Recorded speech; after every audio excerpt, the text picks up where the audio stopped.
Security, do we have any ice? You son of a bitch.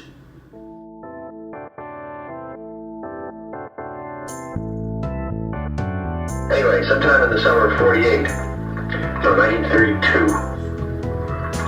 No, 1939. But when I say I want the moon, I expect the moon.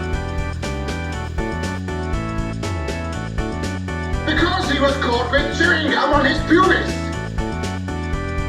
World handed to us on a plate, and then you swing in on a chandelier, drop your pants, and crap on it. You're a very, very gifted storyteller. I killed my CO. You have lost your mind! Where the hell are you supposed to be? Because Scouts honor.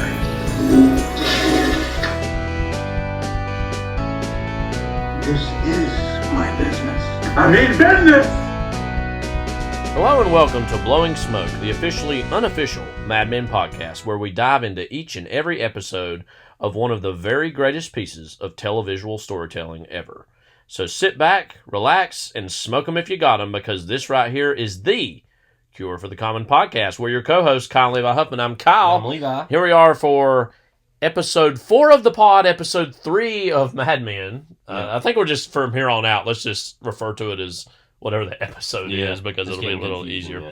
And then it's going to get real confusing once we start adding the season wrap-up episodes. So we're in, obviously still in season 1, Marriage of Figaro. No. Which, as we last left In off... fact, I don't think we're going to do this episode. No, just kidding. As we last left off, Pete Campbell was away from the office, but don't worry, he's back. With a vengeance. With a vengeance. Not really. So, a lot to talk about with this episode, again, as it follows up. But I would, and we're going to kind of test this out here right now, I think. Like, the extent to which, because I know with overlapping dialogue, we would talk a lot about things going on outside of just the outline or the syllabus we've built for ourselves. We're recording this on Black Friday. It'll be dropping the next Friday. We just dropped our third overall episode today. And, we are in the middle of Black Friday shopping season now. Yeah. Thanksgiving just ended. We're heading head first now into Christmas. How you feeling about that, Levi? How's this Christmas season feeling to you? Well, it's strange because especially Halloween feels like the lead up to that almost was non-existent, and part of that was because of Hurricane Helene. Yes. As far as this, it felt like Thanksgiving always gets kind of pushed to the side and maligned. I'm not trying to whine about this. It seems like it's more and more every year where we're already jumping to Christmas, which I dearly love. But well, in a way, people are already wanting to jump to Christmas in October, so it's kind of like, it's my favorite time of year, so I'm happy about it. But it feels like it's coming pretty fast, and normally Thanksgiving's not this late. It's like a little bit earlier sometimes than what it is. Literally, it's going to be December when you hear this. Let alone in just a few December days 6th. for us. So, in that case, it's going to happen really fast, and then Christmas is going to be here. And I know it's going to be even weirder because you're going to London on the 20th, and you're going to be gone for about 2 weeks, so it's going to be a different Christmas season, to say the least. I think this show's going to be weird because... this overall show, because usually with overlapping dialogue, what we programmed loosely went with what the time of year it was sometimes, and the timeline of this show is hardly ever gonna match up. We'll be doing Christmas episodes for this show in March and April, you know what I mean? Just based on when the episodes take place. So it's not gonna exactly sync up. Yeah, because we're not gonna hit the Thanksgiving episode at the end of this season today. Obviously, it's gonna be a ways, and then some of the Christmas episodes later are not gonna line up, and then there's gonna be very much the Summer Man will probably be in January or something. I don't know. That's just something to say. We're going to be. We kind of are living in a vacuum of the show as far as this goes. But yeah, because I just wanted to mention that because our ad later on will be kind of sort of Christmas era themed, and I thought that'd be good to tie into a product that's used in the show today, but is not exactly, Right. Obviously it's not in season with when the show's taking place, Yeah. but nonetheless. Also, that means, though, Levi, we're being inundated with Christmas ads. That's one connection we could maybe make also. Which John Hamm sometimes he's- reads copy for. Yeah, I know. He does a lot of Mercedes ads. He's the voiceover for that. Mercedes-Benz. And, Mercedes got the Benz. Oh, no. and then, this is a whole other thing. John Hamm now, he hardly ever does like straightforward dramatic stuff. I know we talked about this in the intro. Like he's now, I've never watched the morning show, but that sounds like one of the most insane plots of a show I've ever heard. Every once in a while, I hear rumblings of what just happened on there, and I'm like, what in the world? Like, well, he's currently about to be in the part of, or he's going to be in that show Landman. Oh, yeah, that's just currently airing, yeah. Right. That's actually one of his more straightforward dramatic roles he's done in a while. I think he was on a season of Fargo, one of the later seasons of that. Yeah, so that is going to be something that's a little more non-comedic and dramatic, but it's like him as like a corporate stooge, so that's inherently kind of already a comedic adjacent part anyway, so it's kind of like, but yeah, I mean, so his career has been very fascinating to watch after Mad Men, which has been almost 10 years. Yeah, and that, that's just really strange. I guess we're going to need to do a whole, 10th anniversary of Mad Men mention when we get there, which will probably be during, season 2. We'll definitely do that, when we get there in May of 2025. But, yeah, so anyways, it's weird. It's just weird to see John Hamm such a regular part of culture now, when he kind of came out of something that was a lot more serious and kind of niche in a way. And I mean, Mad Men was always actually more popular than I would think it is, but also not that big either. You know what I mean? So it's got a very particular niche. Well, I feel like that it was able to go 92 episodes based on what it's about is a pretty big deal, I think. I mean, somebody like John Hamm is the very definition of a TV star, where it's like a lot of people, oh, I know that guy, I've seen him in some things, but they don't have literally the level of attachment they do to Tom Cruise or Jennifer Lawrence or Leonardo DiCaprio or Will Smith, just these massive stars. Right. And that's part of just TV stardom in general, where, one of the biggest looks he ever got was in a supporting role in Top Gun Maverick, and so, I think a lot of people just recognize him as, oh, that voice sounds kind of familiar, and that's what he is. Right. The irony is, too, that a TV star who's on a show for 80 plus episodes, with any particular character, they get so married to that character that's what people think of them as, more so than just an overall talent. Yeah, same thing happened with Gandolfini. I mean, it was that, and you're talking about Jason Alexander. Anytime you mention him, you're going to think George Costanza. Yeah. Never mind. Yeah. Right. Or even strangely, I mean, everybody does that still. Also with Julie Louis-Dreyfus, but also she's been in Veep. She's been in some other stuff where it's there's a little more of with her, she's been in this and that. But I mean, she'll always be Elaine Bennis, obviously. But that'll never happen with Jerry Seinfeld, obviously. I mean, because Unfrosted didn't do that for him.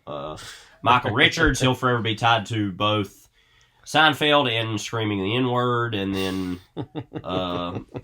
I said so. But anyway, so we're in the middle of holiday ads, and what I think is funny is they're being made with AI. So the Coca-Cola ad was that came out and it was rightly lambasted on social media.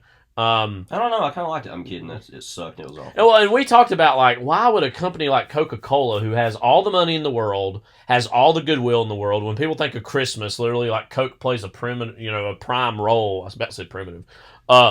Maybe that's a Freudian slip, I don't know. Prime role in the whole Santa Claus, its relation to the holiday season, and it's why would you? It's just purely to cash in on this whole AI boom that's going on. I wonder what Sterling Cooper would, as an advertising agency would think of the AI boom. Well, it's interesting because this episode's talking about the lemon ad, and I actually have a lot of kind of thoughts on some things about that we can talk about, but. it would be a similar conversation, that they would be like, well, we've been talking about it for a while, so it must mean something, I mean, it could, maybe this whole AI phenomenon cuts to the heart of Don's question of Peggy later in the show, where he asks her if she thinks elves do this, or tells her that she needs to thank him every day along with Jesus for giving her another day. Right. Yeah.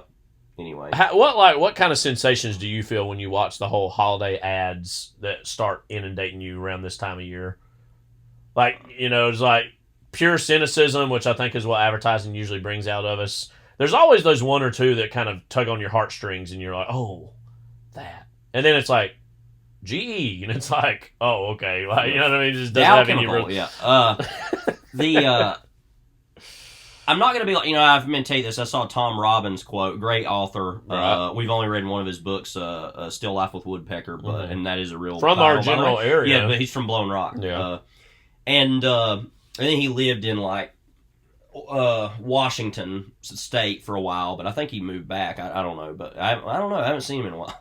But anyway, yeah, he's from Blown Rock, and anyway, he wrote some other books, Jitterbug Perfume, which I've always wanted to read. It sounds nuts, and even Cowgirls Get the Blues. But I saw a quote of his on Twitter where he said, "The more advertising I see, the less I want to buy." And I'm like, I said, and I'm like, okay, that's a little bit like pretentious and kind of like grandstanding, Mm-hmm. And I don't totally agree with that, but I mean, it gets to a point where like everybody says advertising doesn't work on them. It does in ways that we don't recognize.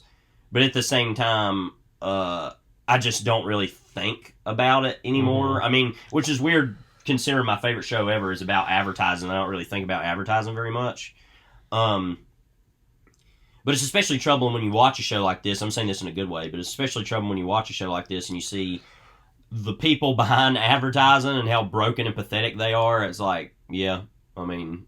And sometimes... But yet these people are potentially a lot more interesting in the show than those people would ever be, but, and as the show goes on, and this is mostly true with Don, but it's true with Peggy and some of the other characters too, like, especially those who are part of the creative copywriting, like, aspects of the job, where their own personal lives or hang-ups filter their way into the advertising, and that's something that, obviously, I was younger, and I never even thought that way exactly, and I think that people would say, well, there's more barriers than that. There's all these things that got to happen before something turns it. But, I think it does speak to that idea that they're pulling on their own personal... Yeah. And I think it's in season 2 where Don's as he's mentoring Peggy as she's becoming more and more of a copywriter, that, you have to make a product that you feel you yourself would buy. And I think they talk about that later, too. Well, I was thinking about that part in The Crash in season 6 where... he keeps telling Peggy he's high on the speed, and he keeps telling Peggy, there's this ad. It was like a soup ad from like the late 50s. And she's like, I wasn't here then. It was before my time. He's like, no, but this is it. It's going to crack the whole thing wide open. And really, it's that like mom with the kid with the soup. And really, it's just about the fact of that, what he tells in the Hershey pitch later about his real mother almost was this prostitute that like, took care of him and gave him money from people, pants pockets so he could buy Hershey bars. And that's really what that means to him, but everybody else is like, I don't even remember that ad. It doesn't mean anything to me, Mm-hmm. And it's kind of vague about whether he actually made that ad or whether it was just something that was there. But yeah, that's kind of... And also, deep down, it's him thinking about, for all his problems with his life with Betty, the stability that era in his life, the mid to late 50s would have brought him, which is what partly the end of this whole season wraps up on that notion too, around the holidays of all times, of him reflecting on, like you said, whether he made that ad or he was a part of the team that did, that time in his own life when that was made, juxtaposed further with what you said of his darker history with his relationship to home and his childhood and everything. So, I think there's those certain ads we see play around Christmas time. There's always the new ones, but then there's that Santa creeping around and running into the M&Ms, or the Hershey Kisses bells, kind of ads that's that been there for a play long that time. naturally Yeah. like we're pretty cynical about ads in a lot of ways, as I think most people should be. But like there's undeniably those certain ones that tickle a part of your brain. Yeah. That's like, oh, that. Well, I remember mean, the it. fact of especially around the holidays, Yeah. that's just really Right. ripe for Yeah. that sort of. And this isn't thing. even that. I mean, well, they used to show that, and this is more just a wintertime ad. They used to show the Campbell's soup ad of the snowman that turns into the kid all the time. Yeah. That was like from the 90s. But, I mean, isn't it crazy? Don't you ever think about this sometimes that, like, they still show the Mr. Owl Tootsie Pop ad. Mm-hmm. Like, that thing is, like, so ancient. Back in the 70s, and maybe, like yeah. right, probably early 70s. I Yeah. get they still show that, and not even that ad is like particularly heartwarming. And it's more witty than anything. The fact that still Well, it gets shown speaks on to that TV, cross generational appeal right? that it has. Yeah. That's just strange, and that's like the oldest ad I can think of that still gets airtime. Not as much as it used to, but it still will show up pretty close to Halloween. It'll be on at some point. Yeah. But yeah, I mean, so there are those ads that continue now. The Santa ad with the M&Ms has been a little less over the last so many years. Yeah.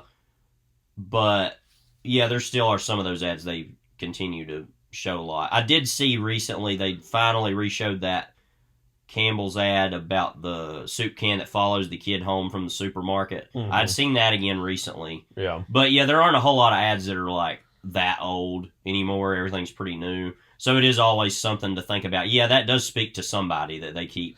And also, like, obviously now in 2024, YouTube exists, so you Yeah, can literally go right. back and you could go back and watch, obviously, ads before our times. Like, that's where we're pulling the ads in this show from, is obviously from a time before us. But, nonetheless, we'll get into talking a little bit about this particular episode. But I digress about Don Draper's large chest.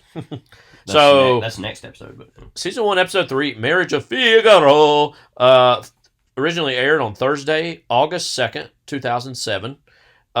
Pete returns home from his honeymoon, excited about his new marriage, but conflicted about his past encounter with Peggy. after his business relationship with Rachel takes an unforeseen turn, Don attends a party, which further illuminates his increasing dissatisfaction with his present life. I love it says attends a party, and like I said last time, like it's like a cocktail party. It's like it's a daggum kid's birthday party. Like, you know. I love that, like, both of those descriptions you read from the little episode guide that comes with the Blu-ray. I read from IMDb.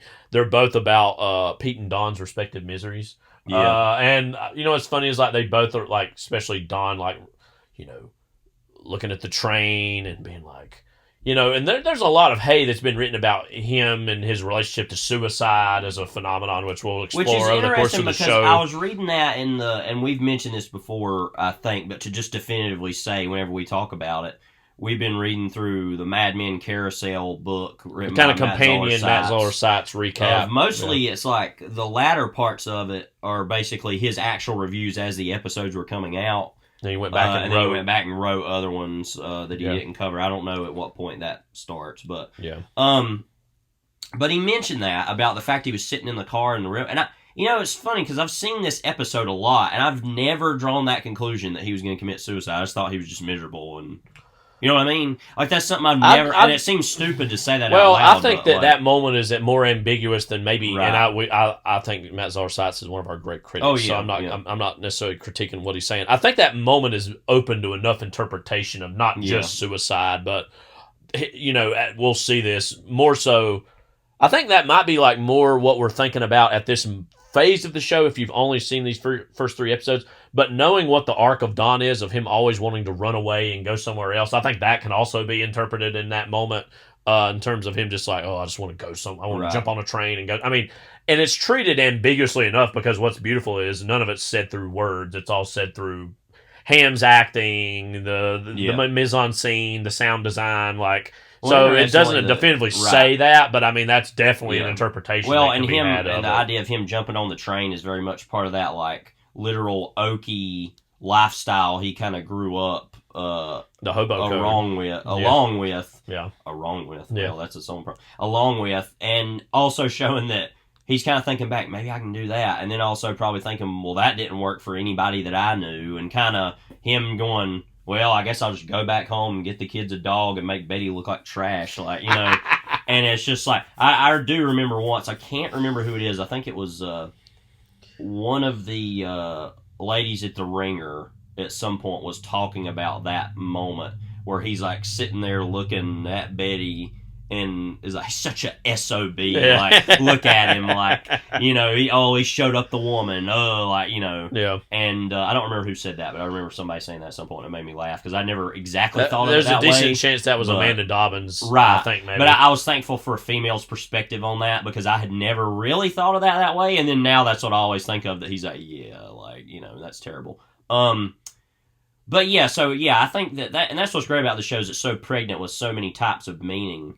And also like there's these parallel stories going on where Don's miserable, Pete's miserable, and then they're like, you know, in another show they'd have a little meeting at the end where they're like, well, we got each other, you know. But of course, at this stage of their respective careers, they can't stand each other. Also, this episode is like borderline experimental in the form of the first half is all about stuff at the office, and then they have the party, and that takes up the whole second half of the episode. Yeah, and feels like European, and you like, don't art movie go back to and we'll talk about that. Like I said, I compared it to Antonioni last week, and even Cheever, like we've mentioned. But that it feels like any other show it would be like, oh, at the end they could, but no, it feels very much like, well, that's the end of the episode now, so I guess you'll never get that moment of them coming together and doing this, like, which is even a little different from what happens sometimes on The Sopranos. Because, I mean, one of the best episodes of The Sopranos was Pine Barrens, and something that I have an inherent problem with that episode is that it could have ended perfectly where there's that shot of them turning the car around and driving away into the distance, and then it cuts back to him not that I'm saying I don't like the Melfi stuff like we were talking about last time, but I do. But then it's like him talking it over with Melfi, and she says something, and he kind of leans back and nods, and the episode ends, and it's like, what kind of ending of an episode was that? That's very David Chase. Right, yeah. And I kind of like that it's like that because it's not what you'd expect. But it's like so randomly infuriating. It's like, okay. But yeah, this episode doesn't do that. It's very like, all right, well, that's that. And I guess I'll see you next time. I don't know. It's like, oh, okay. And then, of course, the next episode's all concerned with Pete's possible downfall, his inner life, like, you know, all those things that are like very Sterling Cooper centric and not at all really like Ossining stuff.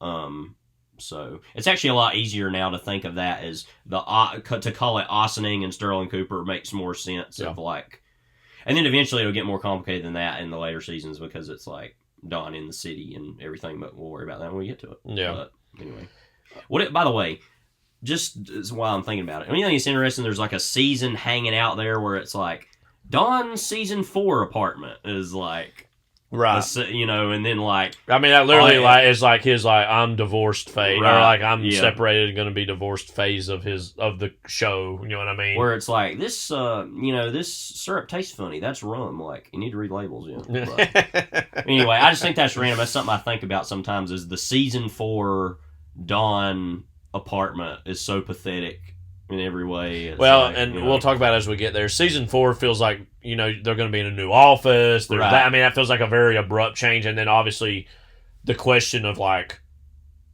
almost a deeper question of the show at that point is like, what's Betty's role going to be in the show now that Don is not, they're not together. And they sell the Ossining house at the end of season 4, right, in Tomorrowland, because that's like that final scene's really great where they're in the kitchen and they leave the Canadian Club in the glass. I think one of the most like beautifully realistic touches of the show is that, you know, him and Betty are on the verge of separation in the end of season 2, but then her revelation that she's pregnant keeps them together, like kind of puts a Band-Aid over it for a season, and then it's like, you know, then it falls apart.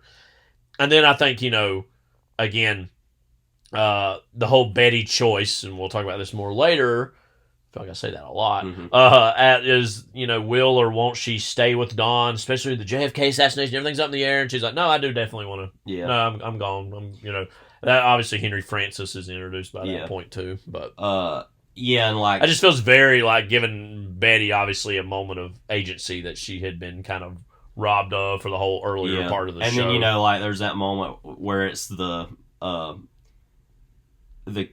assassination episode, and she like goes out to see Henry, and he's like, does he know where you're at or whatever? And he's like, I don't care, he's a liar. Yeah. And then he's just like, like, kind of like, okay. And he's like, don't be morose. Wonder how many W's and L's Henry Francis will put up on the board. I don't know if he'll get any. I'd Either randomly way, think. yeah. No, not that I don't even like him. I think he's actually a pretty good character and a good person, relatively, for what he is. Something in the I remember show, all the but, time like, is Betty later on saying, I hate him. And he's like, hate's a strong word, Betty. I hate Nazis. And he's like, my ex-wife, she bothers me sometimes. Yeah. But it's My like, ex-wife, she bothers me. Yeah. Leave the toast crumbs in the butter and leave the thing into me. Yeah. Like, anyway, we're getting too off track here. Figaro. You know, something's kind of funny to me is they were talking about, Matt Zarsat's talking about in this episode how, like, Pete and Peggy are having a conversation about something totally different, and then he's like, I'm married, you know, and she's like, I'm aware of that. Like, I know, I stole like, your postcard right. and put it in my desk. Oh, yeah, it's so weird. You know, what's funny is I've never thought about that before until we watched it on here, and I was like, it's so weird that she would do that, but the wettest place on earth, but, yeah. This will be an interesting one to see who wins and loses this one, but there's also a lot more about Rachel in this episode, we should say. Yeah, the relationship between her and Dawn kind of goes up a notch. Obviously, there was hardly anything in the first episode. She wasn't in the second, but she'll be back in this. And I mean, a lot of that stuff with them, it's interesting to talk about. Like, something I hadn't thought about is talking about the history of that building, of Minkin's department store, and how kind of it started as they said the first tenants literally finished building it right before the stock market crash in 29, and then they kind of got it. And that's another kind of clue in about Jewishness in New York and in America at that time, is that they kind of, even though they, you know, Jews are, you know, stereotypically rich or whatever, that they got kind of a building that was somebody else's thing, and they built it into something else, and like, you know. And then, you know, Dawn doesn't really remark on that either, but we'll know this as the show develops, is his own relationship to the Great Depression, and as far as that, he was a child of that era and of that time, and you know, I think that's part of, like, you know, the first two episodes where he's been like, how could people be unhappy with this? And obviously he deep down is unhappy, but on a superficial level, he's like, I'm not in that place anymore, and I'm not a child of poverty anymore. Yeah. That whole era will always, you know, for a lot of people evoke that, but for him on a more personal level too. Yeah. But, we should also say, I think, honestly, the most important thing about this entire episode happens in the first 2 minutes, which is that a guy from Dick Whitman's past recognizes Dick Whitman. And I remember when I first saw this, back, obviously it was the third episode, I was going through it really quick. I remember being genuinely confused. I thought his name was Don Draper. I was younger then, obviously, too, but I didn't. Not realizing, you know, and then like 2 episodes later with 5G, which is a big episode, of course, in season 1. Being like, you know, you get a little bit more breadcrumbs about Don's past, but I remember that specifically being like, whoa, what? Who's this guy? Like, and you can tell Don's shaking, and that's the first time. So I mean, we're only 3 episodes in. That's the first time you see him kind of off his game in any way. Is that moment of being called or questioned on that? You know, and I love that that's something that's not, again, even hinted at in this episode at all, and it takes a couple more episodes for that. But that's something that hangs over the episode, is this kind of question of, wait a minute, who is this person? And then the ending where you're seeing him sitting there in the car, and it's like, what's going on? Well, who is he? Why? What's his problem? Like, is he a secret Jew? Like, no. Like, you know, again, I think that's not hilarious. a Jewish name either.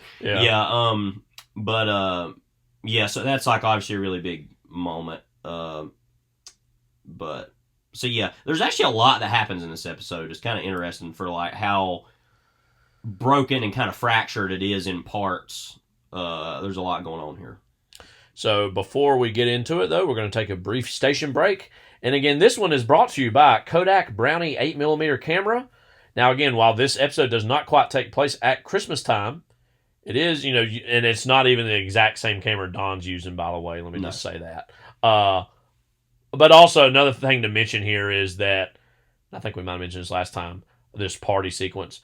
Don, like, shooting this film and in some ways foreshadowing, like, the carousel speech later on in terms, I mean, I know it's video and what he's doing, but, like, the whole, like, let me capture these little moments that, of course, by the end of the season will, in their own way, evoke something important about him and about, obviously, the assignment of the ad that he's trying to come up with. So, again, here is the Kodak 8mm Brownie movie camera. Is this all that you have to remind you of the fun of last Christmas? Ornaments, gift paper, ribbons, and bows. Well, this year, with a Brownie movie camera, you can save the truly wonderful things of Christmas. The rapture on the face of a child seeing his first Christmas tree. The excitement of a boy getting the one thing he wished for most. All the love, happiness, and joy of Christmas. Yours to enjoy again and again in beautiful big screen movies. You'll get all the action and color with a Brownie movie camera. And now you can have both the camera and the new easy-to-use Brownie 8 projector in this complete outfit for $78.25 or as little as $8 down. This week, visit a store that displays this sign. Give a Brownie movie camera so your family can take movies and make this the best Christmas they'll ever remember. And here we are, we're back. We're hitting play in 5, 4, 3, 2, 1. Let's start that back over, baby. 5, 4, 3, 2, 1. There we go. Sorry, I was messing around.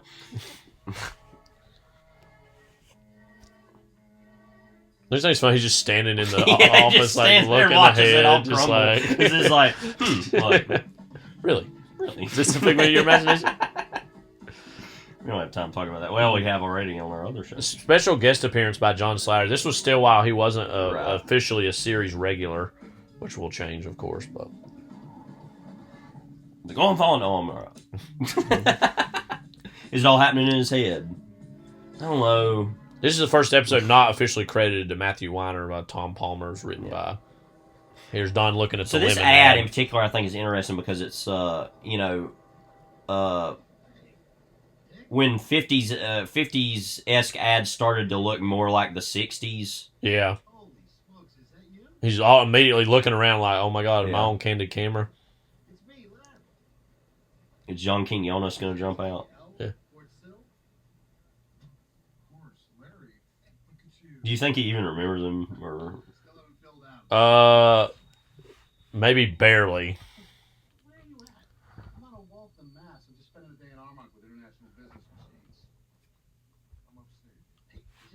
A line already and just like not even, Mhm. saying what he does. Yeah, he doesn't want to tell him anything. Yeah. Exactly.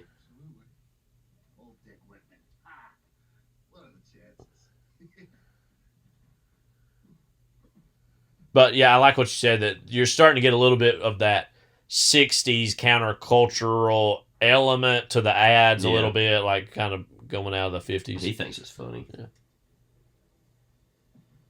That sounded like that gun click sound Yeah. in Carol.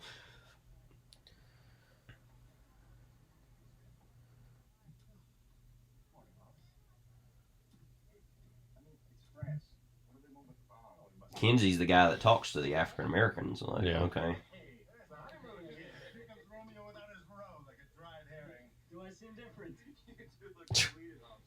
Humps. My lovely lady lumps.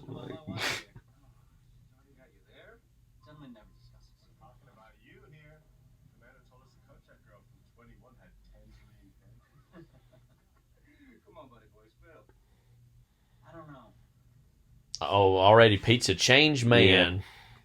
Something happened in the ceremony. See, Harry's kind of nodding like, yeah, okay.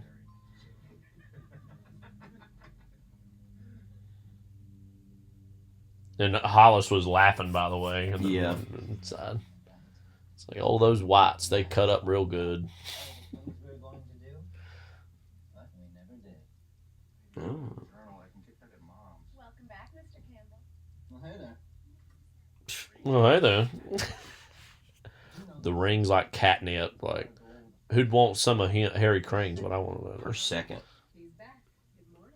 It's like a whole reception waiting. Yeah. It's like, Thanks, everybody. When did this place get so friendly? I guess people missed you. Welcome back, Mr. Campbell. Building?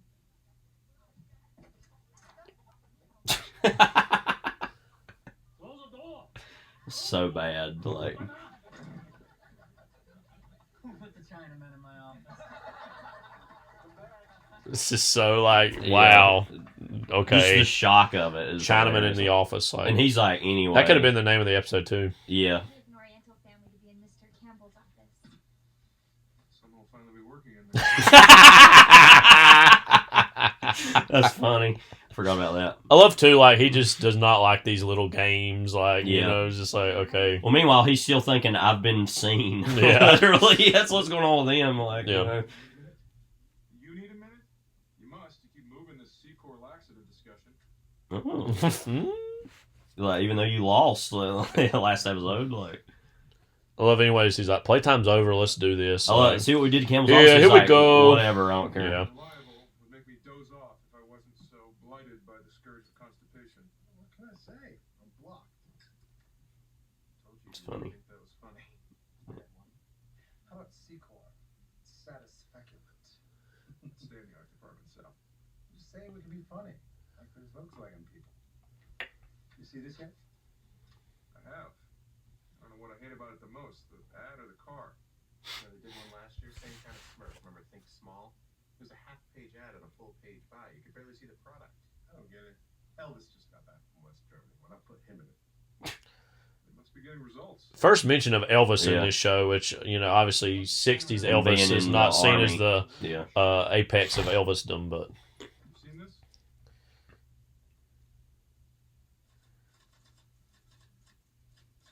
We don't get to know what Roger thinks. yeah. He's probably cussing Yeah. awful about it.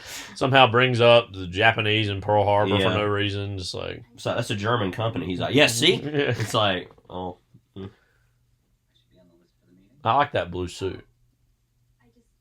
I didn't know when you were coming back. Right. yeah. Anyway. Yeah, well, it's today. Here I am. Yeah. They're all in there already. You can go in.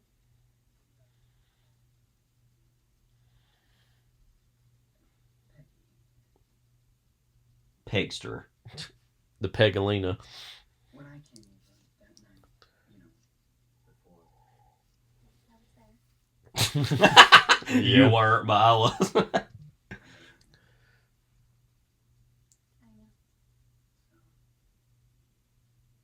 So, anyways, you can tell he was worried about this the whole time of his honeymoon. Just like making sure,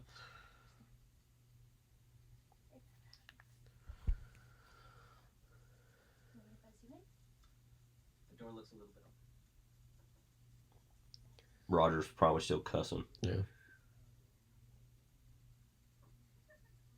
tell she's obviously shaken and hurt by that interaction. I have a feeling in an hour I'm going to want to take them out again. That's dumb as hell. Anyway. Anyways, let me be anti-Semitic. Everybody's got a price. Oh yeah, I saw that. Honesty. It's a great angle. No chrome, no horsepower, foreign, ugly. That's one of their strengths. It is funny. It is? Because I think the joke's on us. You're supposed to look at that and say it's a great car, not a great ad. I laughed. I think it's brilliant. Brilliant. I tell you what brilliance in advertising is, 99 cents. Somebody thought of that, Campbell. Well, say what you want, love it or hate it. The fact remains, we've been talking about this for the last 15 minutes. This is Playboy. Yeah, then he was looking in Playboy. Well, They you say know, they've just got Playboy laying around in the office. well, and you know that was a little bit of a different era of Right, Playboy too. but- It did have some pictures and stuff in it, but it was actually Yeah. seen as a semi-legitimate publication as far as journalism and Yeah. things in it. Bernbach, he's a Jew. Just like, okay. You want a good laugh? Go read the Vince McMahon 2001 Playboy interview. I'm good.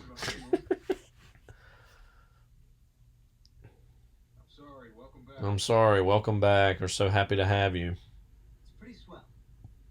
He's like, oh, I was raised that men don't wear jewelry. I kind of like it. Trudy's a lot funnier than I thought. And he's talking about Trudy's what a he lot wants. funnier than I I thought. love it. It's like he's talking about the cufflinks. He's Yeah, talking right. about the ring. He's like, I'm not interested in this conversation. With the wives. The Which does not happen until season 5. yeah.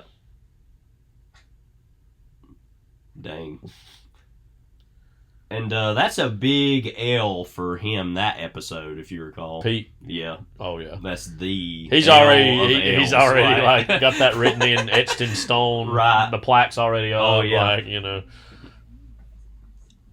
And then we'll probably be like, nah, I think Will Chamberlain lost that one. Lady Chatterley's lover.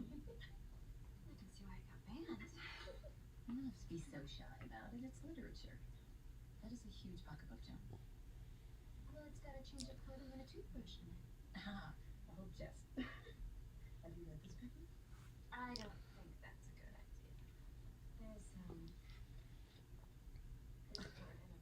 Books, the original memes you shared with Yeah. friends. because even with its reputation, no one reads them, and they really should.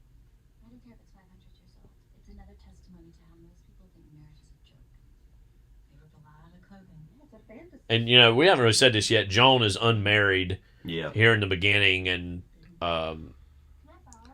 she's obviously seen as like, ooh, the prize of the office, and who can take Joan out and win her over, and you know, she eventually does get married, and Yeah. what a relationship that turns out to be. But Flo is letting her borrow Lady Chatterley's lover. So the doctor says to him, I hope you're happy. While you were out finishing a round of golf, your wife was in a horrible accident. She is going to need round-the-clock care, bathing, toilet. And the doc looks at him and says, I'm just kidding, she's dead. Hey, what'd you shoot? Initial research report and what I think are some very astute. We anyways, shouldn't hear that. One of this show's favorite things is like set up a joke, Oh, have yeah. the, you know, yeah, the the punchline. punchline of a joke. Yeah. Cash my check. We appreciate your business. Kenny, of course you know. Harry Crane Media. And Mr. George Pelham over here, who is from research and who has more degrees than a Russian protractor. That's quite And who will never be seen again. Yep. We take his word. So, that is yours to keep. The first British character in the show. There Yeah. will be a lot of, but Our primary focus was Sachs, Henry Bendel, and Bonwit Teller. Our research uncovered a variety of options they utilized to attract. it's interesting to think about department stores as advertising, because that's such a just basic thing that everybody, you know, more or less goes to anyway. You know. Yeah. Like, For Walmart. and there's not as many of them as there used to be either. And I mean, they used to be a lot more local. You know, like New York would have certain ones, and then Obviously, this part of the country we have Sears, and right. or Sears was Well, a big Sears one. anyway, Yeah, but JC Penney Penney's. and Belk, and yeah. Yeah. But up there they have a lot more, like, you know, Macy's. I've never been into a Macy's in my life. Been into one in Charlotte. Yeah, I know they have them in the bigger cities. I mean, but- and it's nice enough, but it's like another version of JC Penney's or something. I mean, he's watching. Yeah. You know, this is like the beginning of Pete watching Dawn, Mhm. which he does pretty much the whole show, but especially this season, like looking for as Bob Benson will later to collateral. him. Yeah, looking for collateral he can use, basically. You know. My store already has a personal shopping service and designer collections. Do you have what do you call it? What is it where you like drive up to get stuff taken out to you now? Mm-hmm. What do you call that? Anyways, I didn't go. I've been on Honey McLayaway. You mean? No, not in the layaway. Like you order it online and they bring it to you out in the car. What do they call that? Delivery? I don't know. No. Oh, you mean like yeah, I know what you're talking about. Like, I can't remember what it's called though. It's like you go to Target and they got like a Yeah. little special place to park. Yeah, I don't even know what it's a basic thing I can't think of. And that really blew up after COVID, Yeah. or during COVID too. I remember I went to Fair Value around here, and a woman brought it out, and I had to call, and I was like, because Mom was like worried about COVID, and was like, you need to get him to bring it out to you, that way you don't have to go in the store, blah, blah, blah. And they like got real mad about it, and were like, ugh, like, having to bring it out to me, and I'm just like, well, you better get used to it, honey, because that's what's going to be, you know.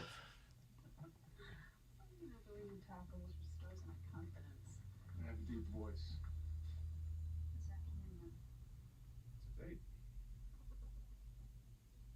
Chicken. New junior exam. Yeah. New junior exec.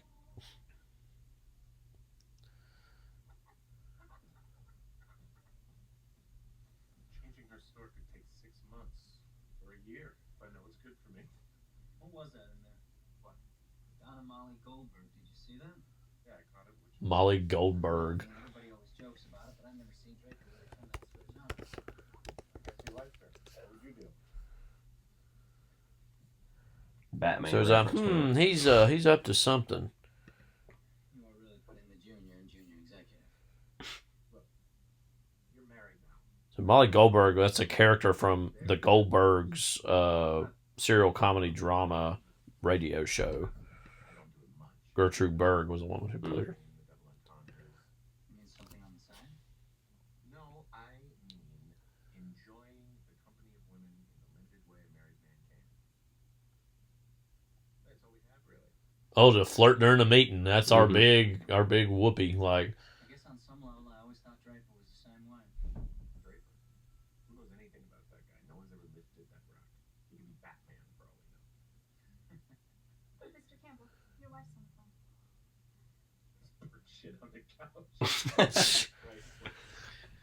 Hello, honey. so hilarious. Dinner. Wow. What do I want for dinner? What do you think it'd be funny if, like, they never... Obviously, I really love... was Alison Brie, was her name? Yeah. Trudy. I really like her performance a lot, but it's like if they never showed her, she was always in pictures or on You're the right. phone. Yeah, Or and just the picture was different every time. Yeah. Like, There's going to be dinner waiting for me when I get home. How about that? who's that? a thing like that. I don't know if I actually do like that. Like,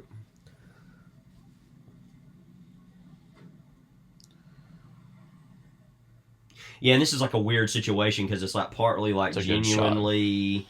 Yeah, that is really good. Wow, that's frightening.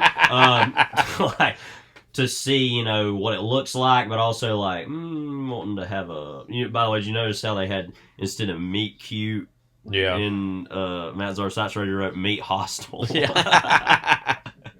In the referring to smoke gets in your eyes. But. Yeah. So it's like the department store in Vertigo. It does, yeah. As I hope you know by now, our original store was just off 7th Avenue. It was just... And this show got a lot of, we haven't really talked about a whole lot, but obviously praise for its cinematic style. Yeah. A lot of which is in these early seasons evocative of some eras of Hitchcock, which is obviously he was a huge director at this time. You mentioned in Vertigo too. Can't help but think of that. I've seen this. Well, you do have to give them something for their $100 count. It's just awfully hard to define what that is. This is an interesting client to have because it's like very much obsessed with the idea of like, the development of businesses that no longer want to be known as this specific ethnic group or this specific group of people want to appeal to everyone. I can't help but in the terms of Jewishness in New York. I can't help but think how much of that is a product of the growth of mass media during this time of appealing to people that are, like you said, outside of those groups. Because obviously there's a whole conversation later about Admiral Television, which was more seen as a black TV brand of trying to do something a little different with it. And obviously TV itself opening up the door, so to speak, to a lot of places being able to advertise in places and spaces that they'd never been before. Mm-hmm. Wow. What an employee here. What, her or the Bears? Well...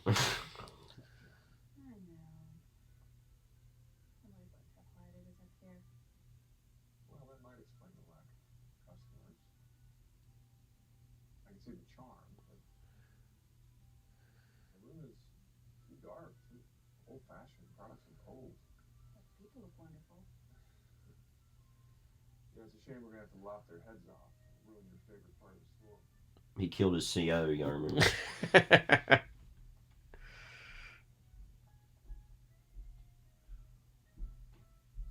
If she wiped the slobber off her mouth just in case it was there. No, she stands up like, man, nobody's watching you now. But he got no work done. Some of the NPC qualities of some of these people that are always in the backgrounds that are not characters, really. Mm-hmm.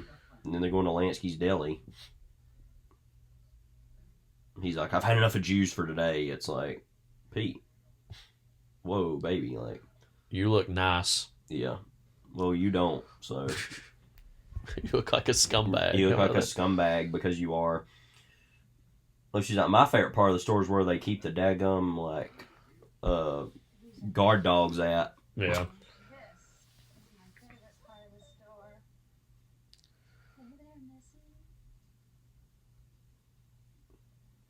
It's kind of random. It's like, let's keep these dogs in a cage on the roof. Yeah. Like, They patrol. It's the only way to make sure there isn't anyone hiding in the store at night. These two are Carla and Leona. Not the originals, but third generation. And what every generation of Lincoln dogs shall be named until the end of time. Leave on, name's a child Jesus.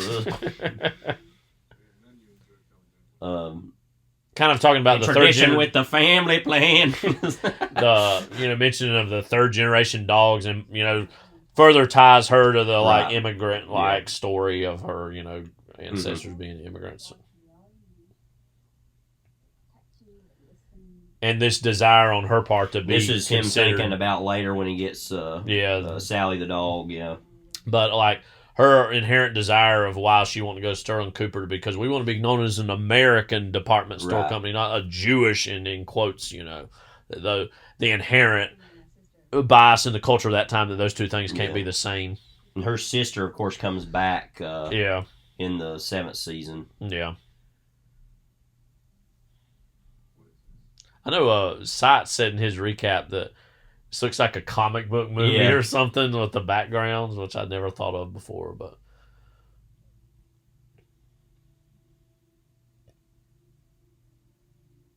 ooh rah rah. No, if he was like, "What is this?" Like immediately, like kind of begging the question in the way she was like, "Well, I thought I was just showing you these dogs." Like, but okay. Just meat hostile.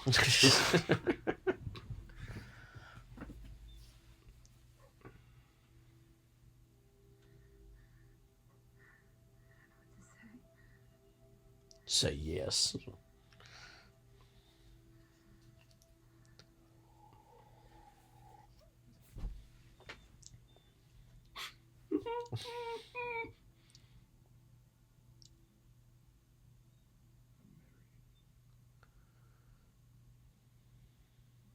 That was all right. I don't really care about that fact. Yeah, it acts like she came on to him. Like,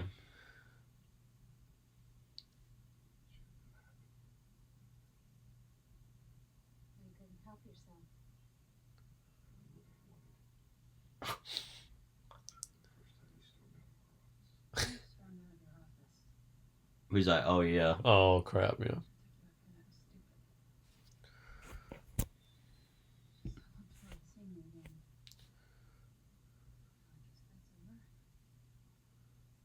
He had that comforting Mrs. Rose face. As I always like to bring up, that's its own whole Urban Dictionary. Yeah, I didn't know that till you Somebody's told me that. made that up. Yeah. Some specific Mad Men fan went and did that. It's not even like nobody says that in real life. Like, I want to look and see just specifically what that says. Of course not. I'm not like that.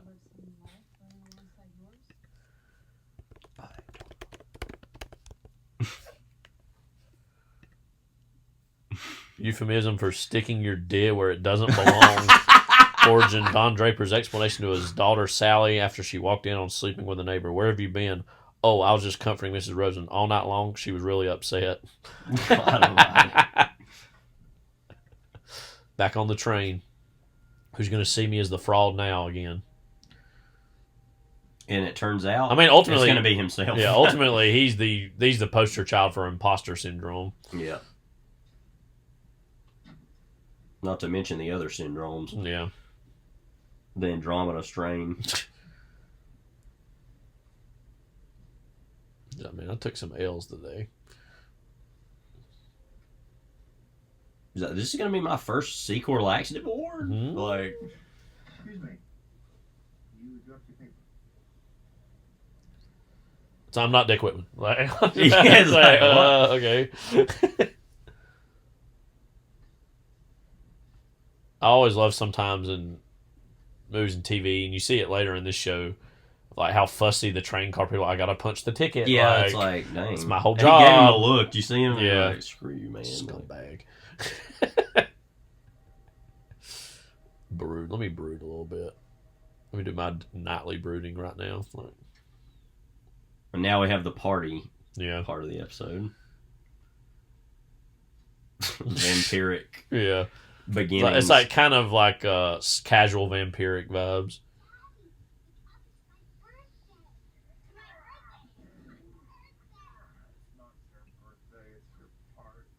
Down the party's at 2 o'clock. You have to put together the PLAYHOE.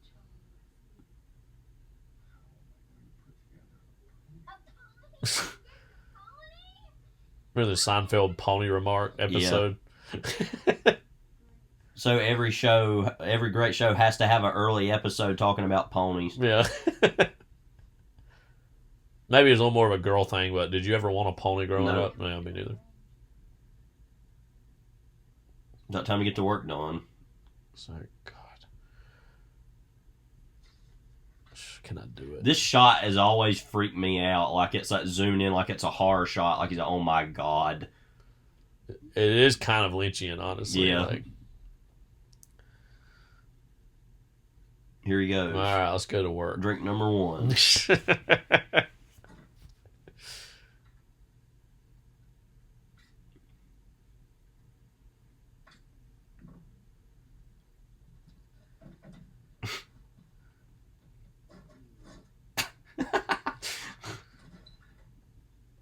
Fielding beer.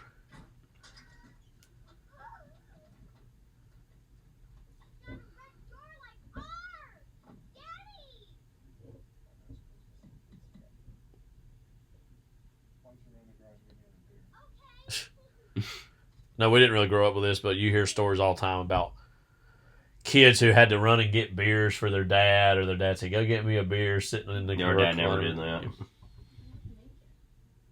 the only thing this one wants is raw hamburger. What does that mean? I think that's enough of that. Well, how many are we? What, Well, you she was talking about that? Well, it's funny or- she was talking about the food, but Right. it sounded like Yeah. she was talking about her. Like, I actually know a family with the last name Darling. Shout out if you're listening. I'm sure you're not. But- one little thing we can talk about here and there is that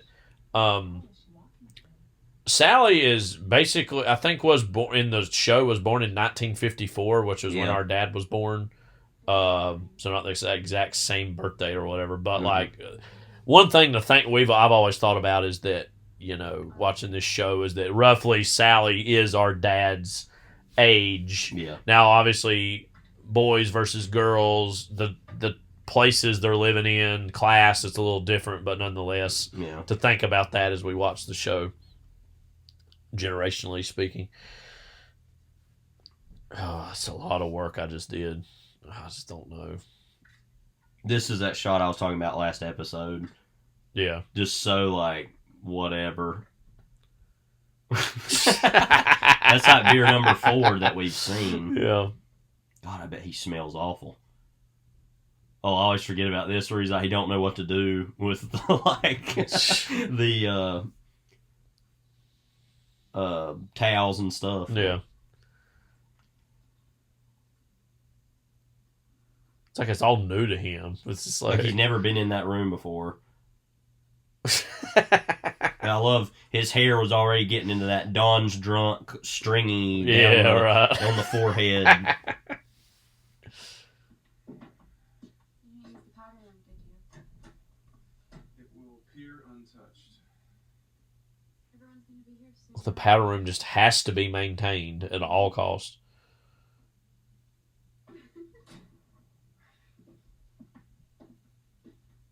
He thought about it for 2 seconds, and he was like, no, she's pregnant. Like, oh. Lancelot Court, red door.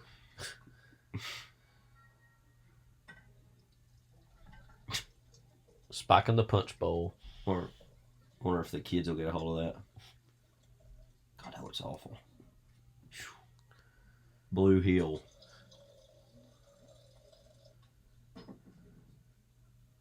More like red toilet bowl when I throw it up. Puke it up.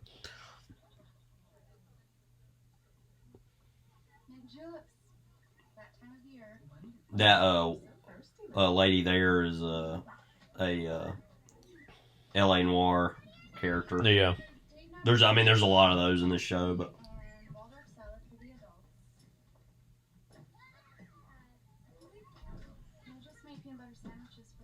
the poor kid with the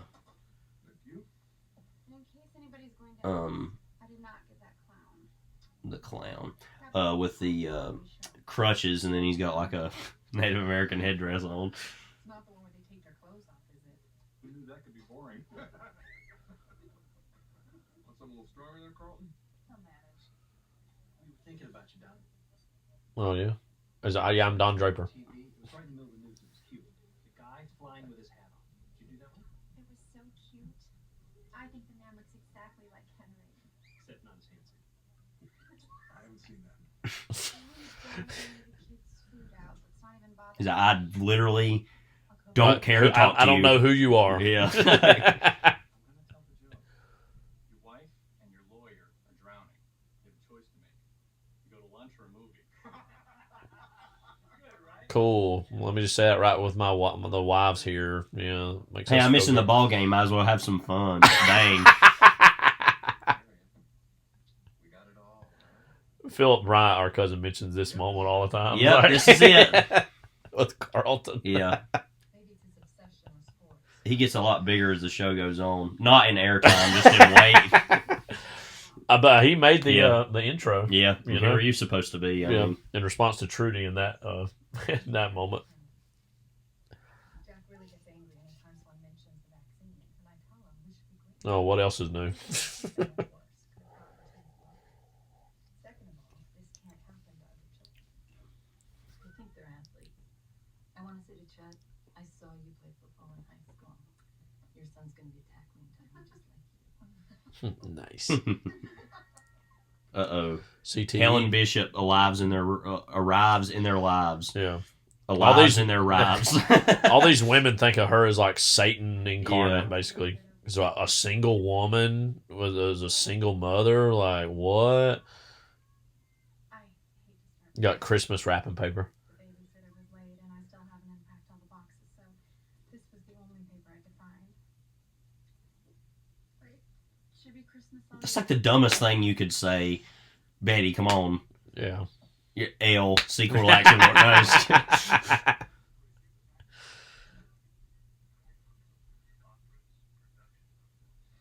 Oh. Figaro. Dad, you have to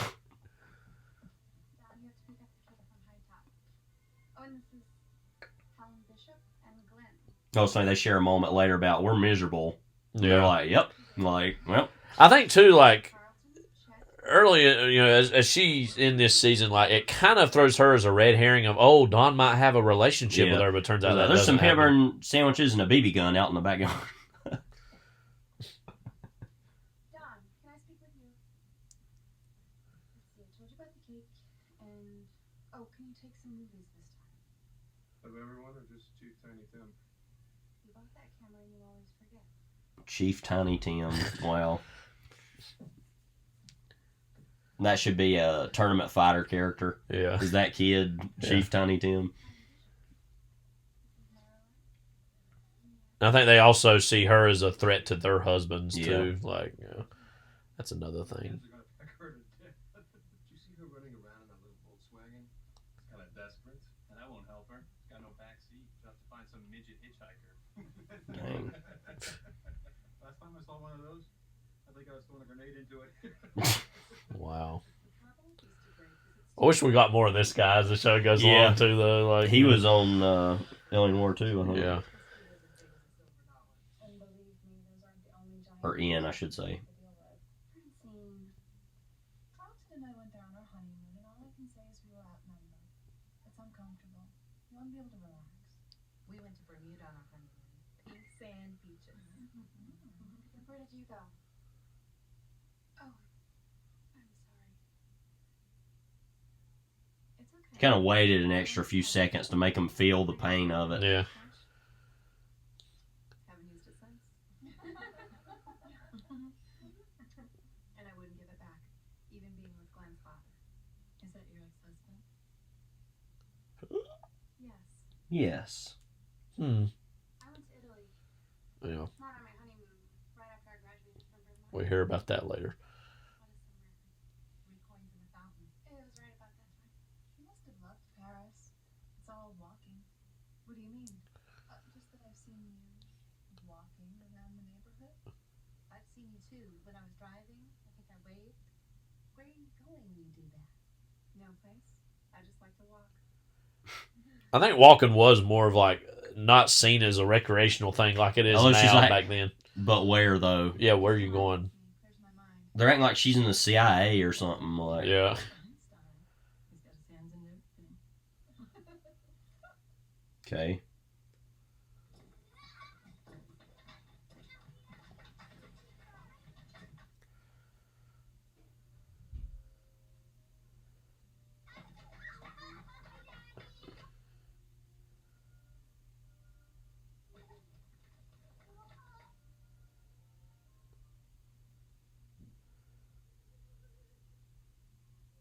The music.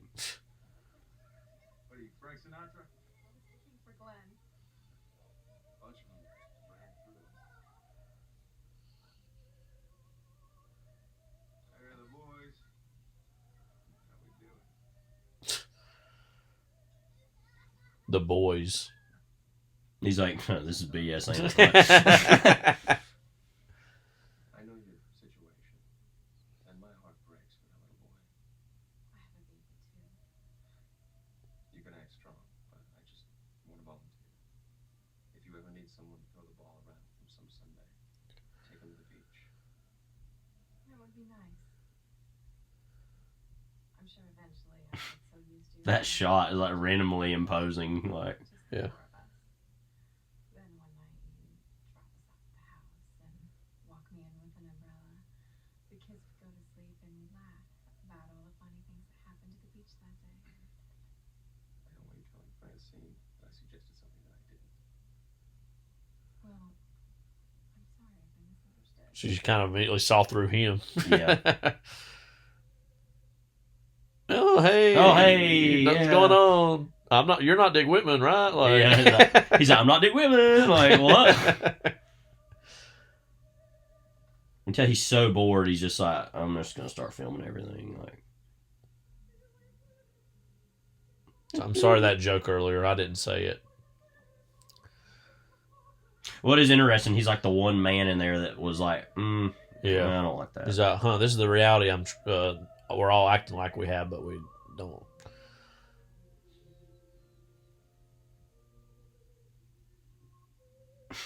Just overcome. He's so loaded right now. That's probably drink 8 or 9, At least, maybe yeah. 10. I don't know. He's like,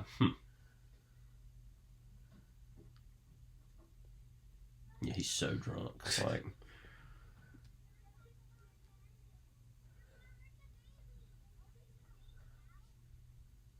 Interesting crowd in there. love. She walks up and she looks at him just watching. Like, Yeah. Same crowd out here.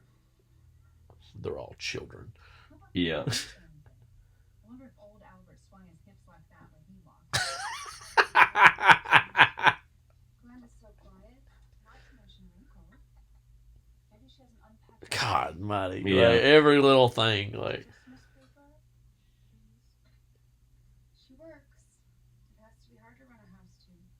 And she's like the only one who's being kinda like, yeah, Nice. empathetic. and she's the one who will slap her. Yeah. Before I was a mom. Have you seen my mom? No, honey. Maybe she's in the dining room. Betty. What? It's almost like she saw it before and let all that happen. Yeah.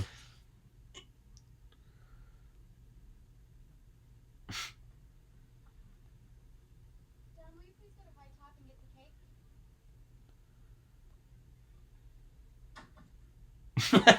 that look. You don't even look at her. Like a pensive look of yeah. in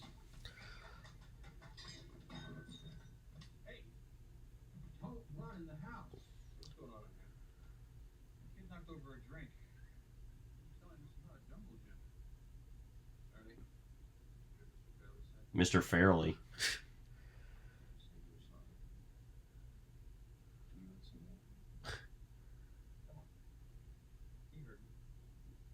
That's all fun and games. Have her clean this up. Yeah. Dang. The drink is on top of the cake.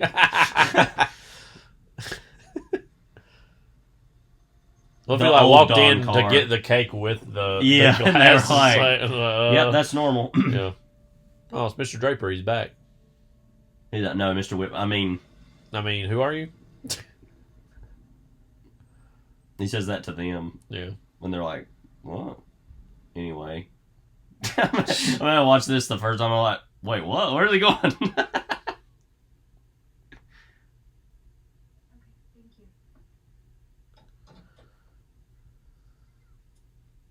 Bakery said he picked up the cake almost an hour ago.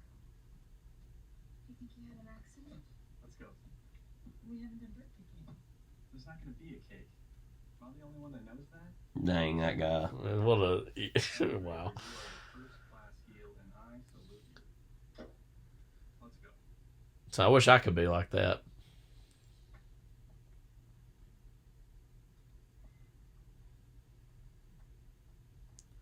I might have a cake. A Sara Lee in my freezer. Well, could you go get it? Please, that would be so great. Does it give me any points?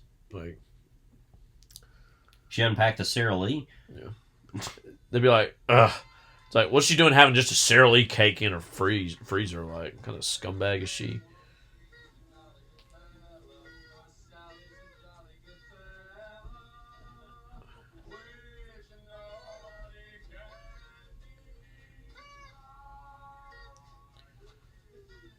Dang. It sucks. Oh, what am I up to? Time to smoke. Haven't done that in like 30 seconds.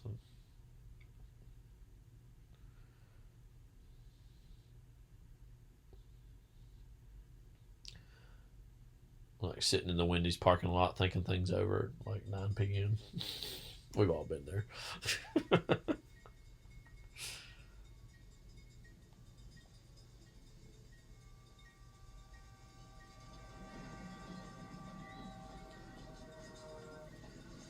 That would be a way to go.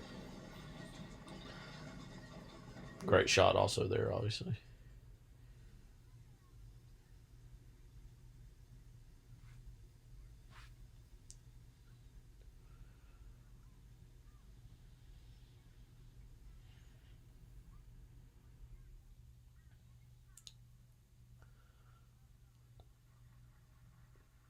I wonder where he bought a dog at that time of day. They could have went and stole one from somewhere. I Yeah. don't know. Yeah, that's a good question.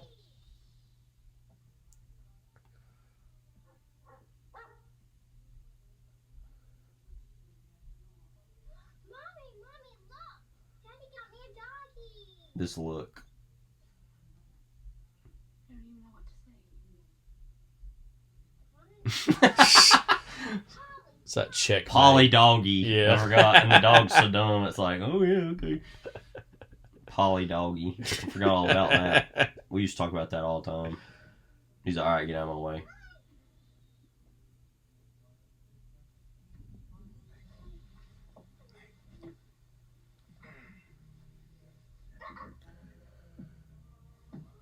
And she's like, man, you stink. It was a cute dog.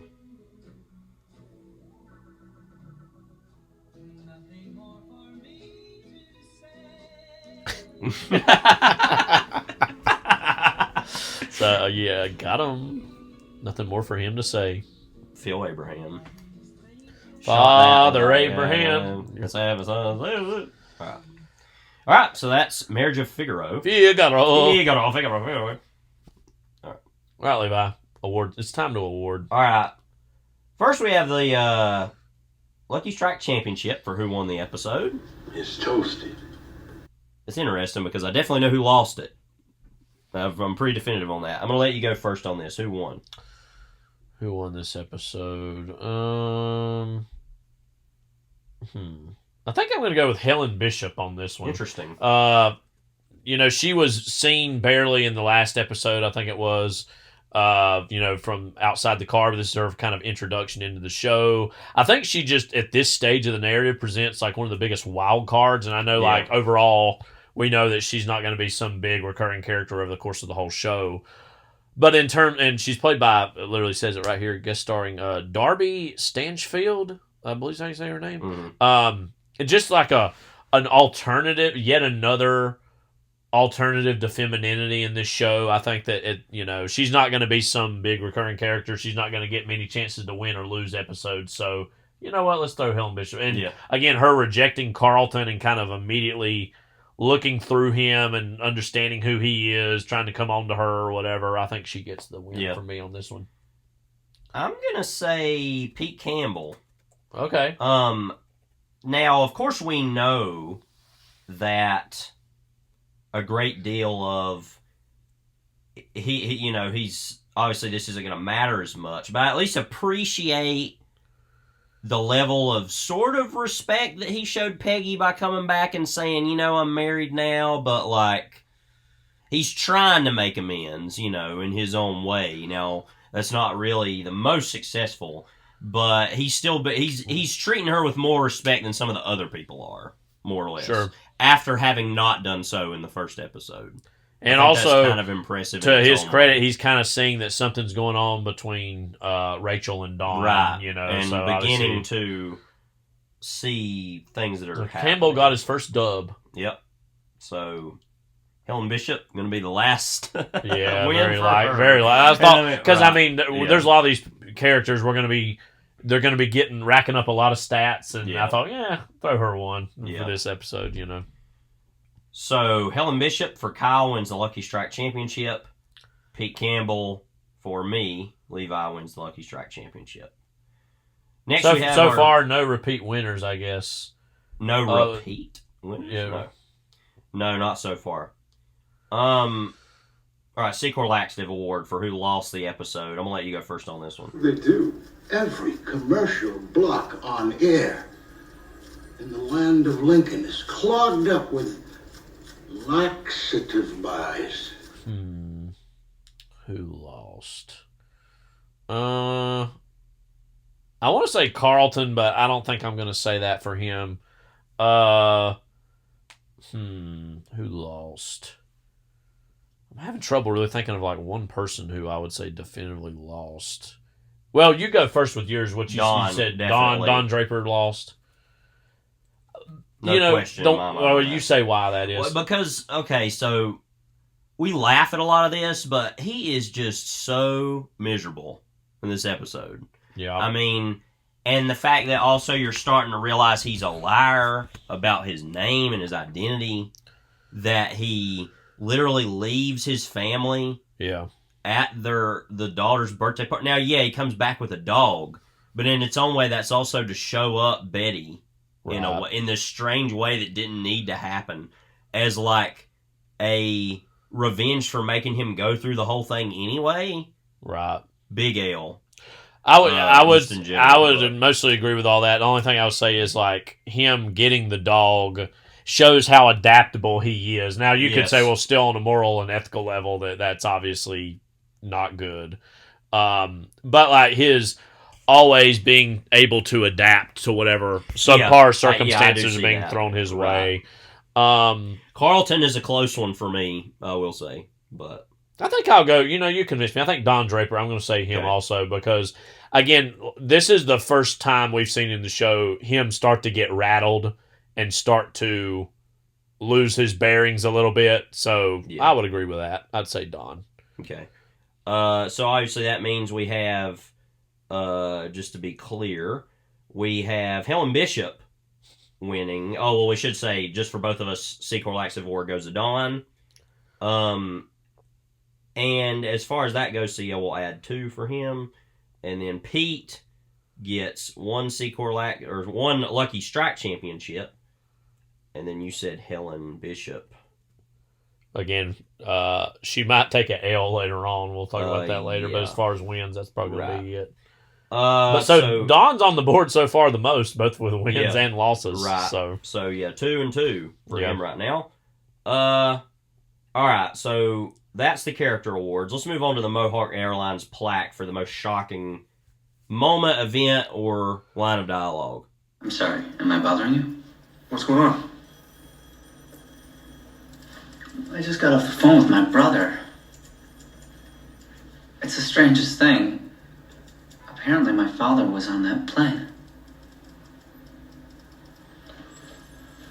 What? for this one, I got to go with the father slapping the child that's not his own.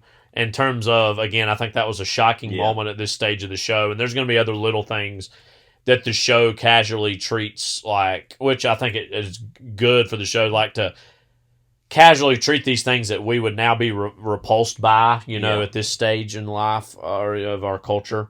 So I think I'll go with that. Yeah. In terms of just like, wow, like a man slapping a child who's not his own and his own father, then walking up and saying, "Oh, you want more? Do you not get it?" Like, I would say that for me. Mine is one that I'm going to use. The one I really am thinking about in particular is one I'm actually going to use for the patchy palm, which is terrible. And I'm going to talk about, and I'm going to take a long time talking about why it is. Yeah. But I think I want to use is the patchy palm one. This one, I'm going to go with the Sara Lee cake.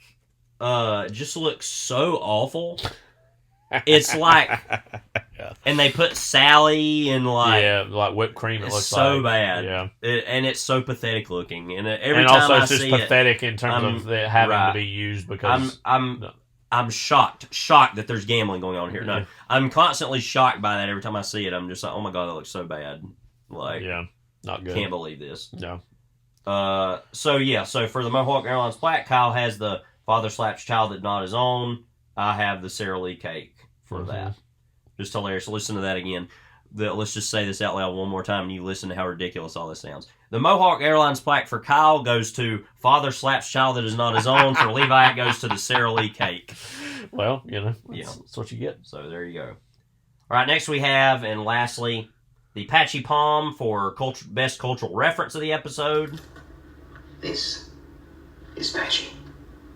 Kyle, what are you going to go for with this? I'm going to go the mentioning of the depression or the crash by Rachel about the department store building, just because that's, I feel like the default setting often for period detail and period writing is to, again, it is 1960. This is what is going on in 1960. And we talked about this when we were introducing the show in our first episode, but I love that this show is like the accumulation of all the things that came before in terms of time periods and eras. Yeah. And again, specifically the reminder of the Great Depression, which I know for us seems like ancient history, but for these characters would have only been, 30 plus years before this. And so that's like the 90s to us now in terms of how long ago that was. And I think that is a subtle way of eventually throughout the show introducing us to Don's past and his own relationship to the Great Depression. So it might seem like a very, very minor thing, but I like that in terms of just connecting these eras to the past and about it's like an accumulation of things. And also reinforcing what you said about, this was originally meant for basically Gentile business owners that ended up losing it all in the crash. So we were, my father, his, family was able to sweep in and buy it up cheap, and that's why we as these Jews have been able to have this successful department store where we are. So I'll go with that. Okay. Mine, I was at first thinking about Elvis coming back from West Germany. I just think it's hilarious. But I'm going to go with Chief Tiny Tim on this one. And I want to talk a little bit about this because it's doubly offensive. Yeah. Because you've got Chief, first of all, which, first of all, that the kid's even wearing a Native American, headdress and doing the whole, cowboy Indian thing. But then just the fact Don's like, what, Chief Tiny Tim over there? And it's like, then he also can't walk. And it's just like, just as a reminder of like how awful all these men can be, and all these references comforting Mrs. Rosen. Well, even that like that whole what I mentioned earlier about I never really picked up on that before, the Molly Goldberg, like you see Draper and Molly Goldberg, and that's a Gertrude Berg character from the Rise of the Goldbergs radio show, and the Goldbergs. It just, that is the obviously reinforcing that casual anti-Semitism or like anti just empathy that these characters have for a lot of these groups. So that fits into that too. But So that's that. So Apache Palm goes to, yours was Rachel mentioning the stock market crash, and I said Chief Tiny Tim. Going back real quickly, just to recap character awards so far. Don Draper has 2 Lucky Strike championships and 2 Secor Laxative awards. Pete Campbell has 1 Lucky Strike championship and 2 Secor Laxative awards. Betty has 1 Lucky Strike championship. Peggy has 1. Paul Kinsey has 1 Secor Laxative. Joan has 1 Secor Laxative. And Helen Bishop has 1 Lucky Strike championship. I just love that Helen Bishop's like wiggling her way into the power rankings here so far. Already, it's like obviously she is as a character. Yeah, it's gonna. What about the her ex-husband when he's like knocking on the door and's like, I want to see my son. Yeah. Like, and she just walks away. I'm sure Glenn will be appearing in future mostly losses. But when he's talking about the backwash, that'll be its own problem. But all right, so let's preview the next episode of our podcast, which will be New Amsterdam, I believe. Yes, episode 4. Pete's professional and personal lives become more complicated as he struggles to assert power in both. While facing pressure from his wife regarding a new apartment, he further alienates Dawn and endangers his own position at Sterling Cooper. Yeah, this is a lot more of a Pete episode, although it obviously has all the other characters in it. About him thinking about buying a new apartment, him talking with his parents about that. This is one of the only appearances of his father in the whole show. His mother's in it quite a bit.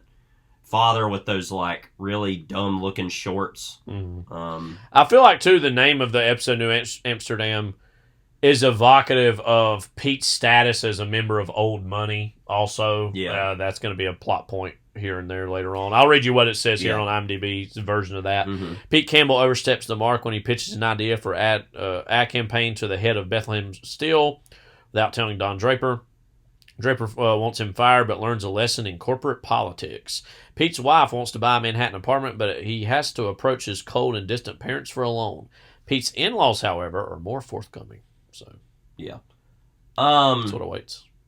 Yeah, so this will also be Trudy's introduction, his parents' introduction, his in-laws' introduction. So, a lot going on in this episode with Pete particularly. Of course, it happens with the whole Bethlehem Steel, the backbone of America guy who's abused sexually is going to be in it.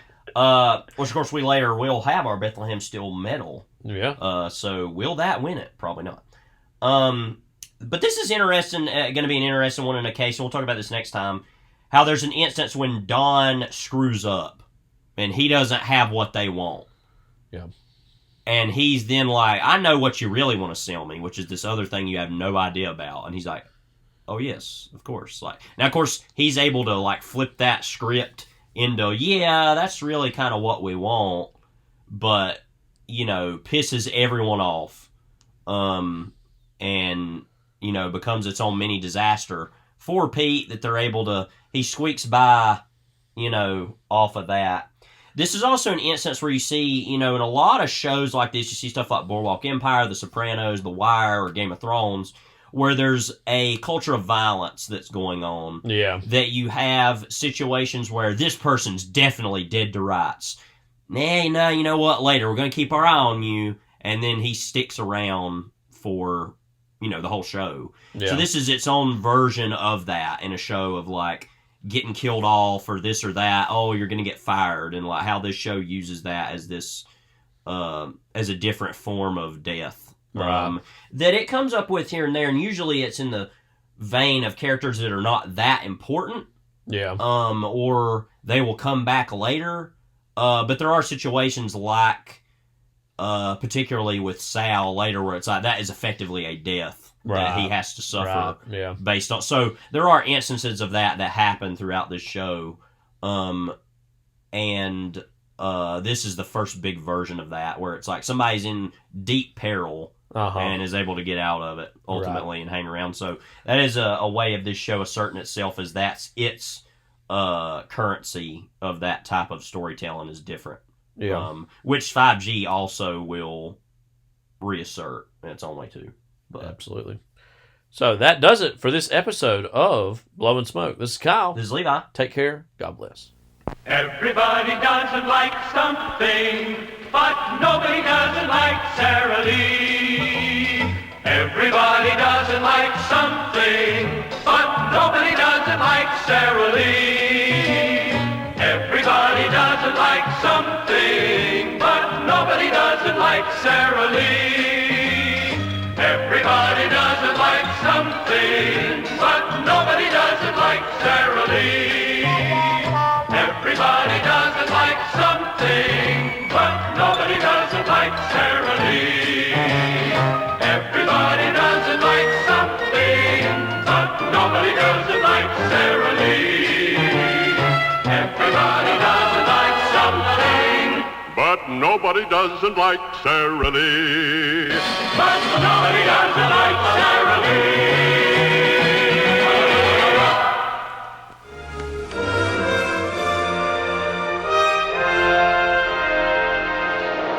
And that concludes our broadcast day. You best be sleeping.